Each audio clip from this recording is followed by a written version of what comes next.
आई मान लीजिए इहो जीवा है, देखो। अच्छा ये बताओ, ये समझना होगा थोड़ा सा, 9th क्लास के नियम है। अब बताओ यहाँ पर ये भी कौन पर केंद्र पर कौन अंतित कर रहा है? ये भी देखिए केंद्र पर कौन अंतित कर रहा है, बताओ कौन ज्यादा अंतरित करेगा? जो नजदीक, ये नजदीक नहीं है, ये नजदीक है। ये भी याद रखना होता है, जो नजदीक होता है ना, 9th क्लास से पढ़ना था, तो जो नजदीक होता है जीवा, ये भी जीवा है और ये भी जीवा है। जो नजदीक जीवा होता है वो बड़ा होता है केंद्र से, जो जितना नजदीक होगा जीवा वो बड़ा होगा, और जो जितना दूर होगा वो छोटा होगा। जैसे देखो ये केंद्र है तो नजदीक ये ना है, नजदीक है कि ना, बहुत कम दूरी पर है। अच्छा ये ज्यादा दूरी पर है तो देखिए जो नजदीक रहेगा वो बड़ा। अच्छा केंद्र के नजदीक रहेगा तो बड़ा, तो कोई केंद्र पर रहेगा तो सबसे बड़ा ना, केंद्र के नजदीक रहेगा तो बड़का कह रहे हैं। तो केंद्र पर कोई रह जाता है, जैसे केंद्र पर रहता है कौन, व्यास। इसीलिए इसको क्वेश्चन में आता है कि सबसे बड़ी व्यास कौन है, वृत्त की सबसे बड़ी व्यास कौन है, सॉरी जीवा, सबसे बड़ी जीवा कौन है? सबसे बड़ी जीवा, सबसे बड़ी जीवा ऑब्जेक्टिव में देता है तो बोलो, तो अभी बोले कि सबसे बड़ी जीवा वही होता है जो केंद्र के पास होता है। तो जो केंद्र पर रहेगा वो, तो केंद्र से कौन गुजरता है? व्यास। केंद्र से कौन गुजरता है? व्यास गुजरता है। इसलिए सबसे बड़ी जीवा कौन होगी? व्यास होगी। बोलो समझा गया?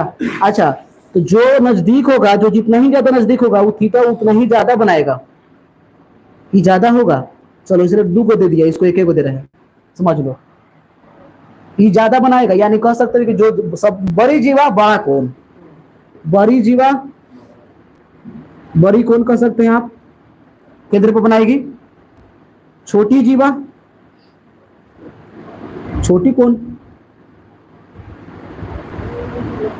केंद्र पर। ये नोट कर लेना, ये बात को, थोड़ी सी बात है।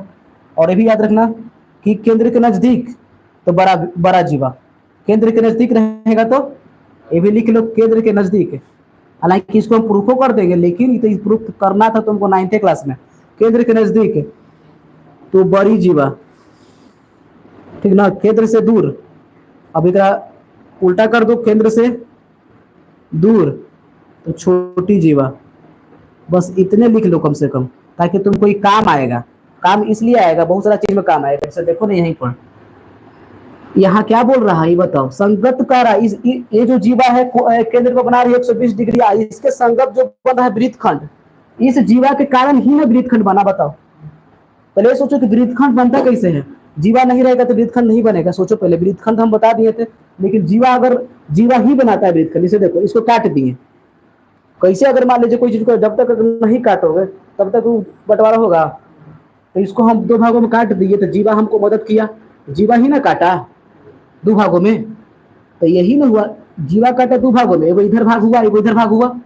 तो जो छोटा भाग हुआ वो होगा लघु, लघु वृत्तखंड, अब बड़ा जो हुआ वो कुछ हुआ दीर्घ वृत्तखंड। बस सिंपल सा बात है। यानी कह सकते हैं हम लोग कि जीवा ही वृत्तखंड का बंटवारा करता है, यानी जीवा 2 भागों में बांटता है, यानी तो उससे वृत्तखंड बनता है, एक छोटा वृत्तखंड एक बड़ा वृत्तखंड, जिसमें एक छोटा वृत्तखंड होता है लघु वृत्तखंड, और बड़ा वृत्तखंड क्या होता है?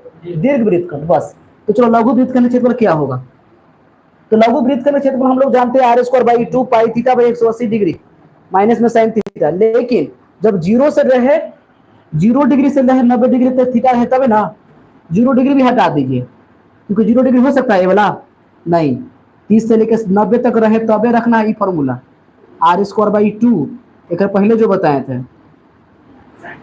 पहले हम पूरा इसको पहले बात बता दे रहे हैं स्टार्टिंग करने से पहले, ताकि कोई दिक्कत ना हो। क्योंकि एग्जाम में जब जाओगे ना, बैठोगे ना, तो उसमें एकदम जैसे ही देखोगे वैसी माइंड में तुमको आ जाना चाहिए कि ये नहीं लगेगा भाई फॉर्मूला, ई क्वेश्चन में ई फॉर्मूला लघु वृत्तखंड का क्षेत्रफल निकालना है तो ये फॉर्मूला नहीं लगेगा। क्यों? क्योंकि 0 से 90 के लिए ही है, 30 से 90 के लिए ही है कि नहीं?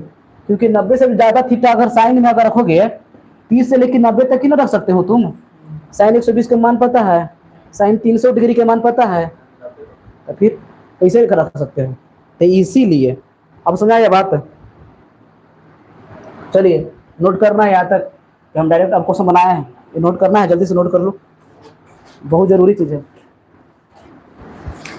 पूरा डाउट का ये क्लियर हो जाएगा।